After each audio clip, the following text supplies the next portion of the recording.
يعني كاستين السمسم شو سعرهم للطيور؟ والله ما بيطلعوا نص كيلو. عشان اذا حبينا نعمل متبل، حبينا نعمل حمص، شوفوا ما شاء الله ما شاء الله. وانت راجع مر على الصفوي، الدنيا رمضان، بيجيب لنا شويه حلاوه.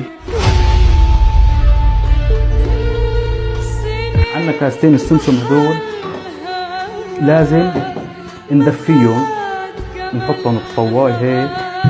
بسم الله الرحمن الرحيم. حطيناهم بالطواي ونجيبهم على الغاز، ونشعل على نار هادي على الاخر، ومنحرك فيهم. بحط كل الكمية، بنحرك الاطراف هلا هيك، بننزلها كلياتها الاطراف عشان ترجع شو صارت مثل العجين. الخلاط قبل ما تنزلوا العجينة بقلبه